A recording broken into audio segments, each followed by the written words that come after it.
हाँ दोस्तों, नमस्कार। स्वागत है सैप गुरुजी चैनल पर। आज हम सीखेंगे ऑर्गेनाइजेशन स्ट्रक्चर का सबसे टॉप लेवल कंपनी ग्रुप। यह एसएपी एफआई में डिफाइन किया जाता है और इसके नीचे कंपनी कोड और प्लान असाइन किए जाते हैं। तो चलिए इसे एक कहानी से समझते हैं और फिर सिस्टम में स्टेप बाय स्टेप बनाएंगे। तो सबसे पहले कहानी की शुरुआत जो होती है, मान लीजिए आप एक बहुत बड़े बिजनेस ग्रुप चला रहे हैं। जैसे कि नाम है शुभम एंटरप्राइजेस ग्रुप। इस ग्रुप के अंदर अलग अलग बिजनेस यूनिट है, जैसे Shubham industry Mumbai, Shubham power Pune, Shubham electrical Nagpur. और कंपनी ग्रुप को कॉन्सोलिडेटेड फाइनेंशियल स्टेटमेंट के लिए बनाया जाता है। एसएपी में इसे सबसे बड़ा लेवल कहते हैं कंपनी ग्रुप को। सबसे मतलब एसएपी में सबसे जो बड़ा लेवल जो होता है वो कंपनी ग्रुप का होता है। ठीक है। इसके नीचे अलग अलग कंपनीज और उनके कंपनी कोड आते हैं। अब जैसे कि कंपनी ग्रुप का महत्व, कंपनी ग्रुप का काम पूरे ग्रुप की फाइनेंशियल स्टेटमेंट को कंसोलिडेट करना, सभी सब्सिडियरीज को एक कंबाइंड बैलेंस शीट बनाना, लीगल रिपोर्टिंग को आसान बनाना। मतलब अगर शुभम एंटरप्राइजेस ग्रुप के अंदर 3 कंपनीज है तो सभी की बैलेंस शीट मिलकर ग्रुप लेवल रिपोर्ट बनेगी। ठीक है। जैसे कि एसएपी कंपनी में हमने जैसे अभी यहाँ पे टी कोड लिया है OX15। अब ये OX15 क्या है? ये टी कोड है। टी कोड जैसे कि एक पाथ भी होता है SPRO, जैसे यहाँ पे देंगे हम उसको भी SPRO, ये पाथ हो गया। ठीक है। अगर हम पाथ वाइज भी जाए तो सबसे पहले क्या आएगा? SAP रेफरेंस IMG आएगा। ठीक है। अगर हम पाथ के थ्रू जाते हैं तो उसके बाद हम जाएंगे एंटरप्राइजेस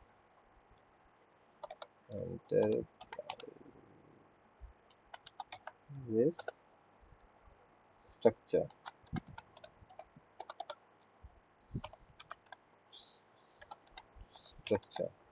ओके।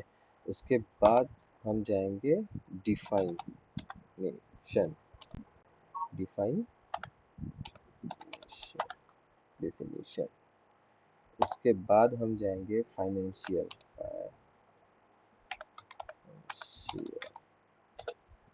अकाउंटिंग। उसके बाद फाइनल आ जाएगा हमारा डिफाइन कंपनी। ठीक है, डिफाइन कंपनी। तो ये हो गया हमारा path wise.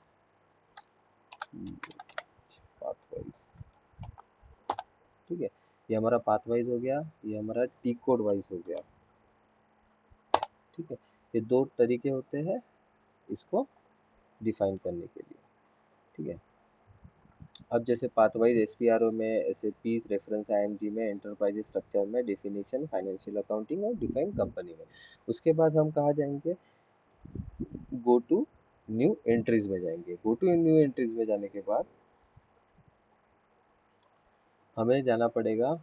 Go to new entries में जाने के बाद हम वहाँ पे कंपनी को डिफाइन करेंगे। अब कंपनी को डिफाइन करेंगे तो कैसे करेंगे? जैसे कंपनी का नेम हमने पहले बना लिया, उसका कोड SEGR, तो हम GR नहीं, हम बनाएंगे GH। ठीक है। तो ये एक्चुअली मैंने वो पहले ही बना चुका था। अब नेक्स्ट हमें थोड़ा चेंज करना पड़ेगा कंपनी कोड। कंपनी नेम जो है हमने लिया है शुभम एंटरप्राइजेस ग्रुप, और सिटी का नाम लिया हमने मुंबई।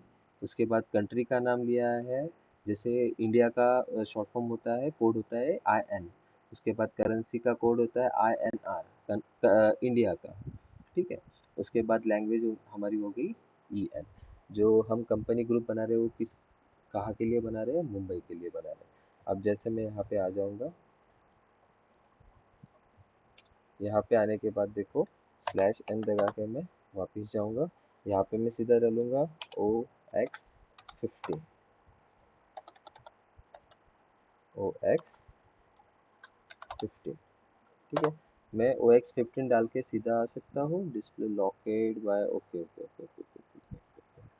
किसी ने यूज़ किया है SM12 दबाओ, SM12 दबा के अगर ये डिस्प्ले व्यू आ गया तो यहाँ पे SM12, ठीक है, SM12 दबा के ये हटा देना और सर्च करो।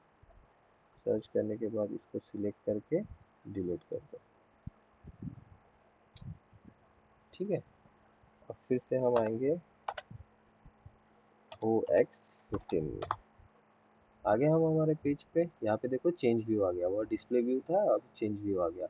यहाँ पे न्यू एंट्रीज में जाओ, न्यू एंट्रीज में जो हमने कंपनी का नेम डिफाइन किया था, क्या किया था, कंपनी का नेम दिया था SEGH दिया था, ठीक है। कंपनी का नाम दिया था शुभम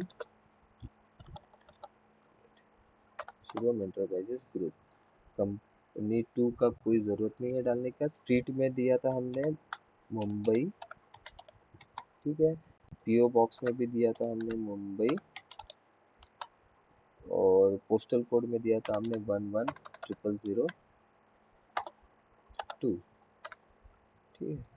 और सिटी हमने दी थी मुंबई, नवी मुंबई, ठीक है, न्यू मुंबई। उसके बाद हमने कंट्री कोड का डाला था IN, जो इंडिया का कोड होता है। उसके बाद लैंग्वेज की हमने डाली थी EN। उसके बाद हमने करेंसी ली थी INR, ये आ गया इंडियन रुपीस, ठीक है। फिर हमने इसको सेव किया था। ये तो इसने सेव करने के बाद क्या किया था, ट्रांसपोर्ट रिक्वेस्ट जनरेट की थी। ये इसको क्या बोलते हैं, ट्रांसपोर्ट रिपोर्ट जनरेट। अब ये ट्रांसपोर्ट रिपोर्ट में हमने तो पहले ले लिया था, तो क्रिएट कंपनी ग्रुप आ गया था। अगर देखो यहाँ पे अगर कुछ और लिखा रहा तो इसको यहाँ पे आओ, यहाँ पे शॉर्ट डिस्क्रिप्शन में डालो क्रिएट कंपनी ग्रुप, ओके। और फिर बाद में यहाँ पे सेव कर दो। सेव करने के बाद यहाँ पे राइट कर देना। राइट होने के बाद देखो यहाँ पे लिख के आएगा डेटा वॉज सेव। तो हमने ऐसे करके एक कंपनी ग्रुप बना लिया जिसका नाम था शुभम एंटरप्राइजेस ग्रुप, जिसको हमने कंपनी कोड दिया था SEGH, ओके। उसके बाद देखो कंपनी ग्रुप को बनाने के बाद कंपनी कोड बनाने पड़ेंगे। कंपनी कोड के बाद हम बनाएंगे प्लांट। तो कंपनी ग्रुप जो है हमने जो बनाया SEGH सिर्फ कंसोलिडेट रिपोर्टिंग के लिए है, ठीक है। जो कंपनी ग्रुप जो होता है वो सिर्फ कंसोलिडेटेड रिपोर्टिंग के लिए होता है।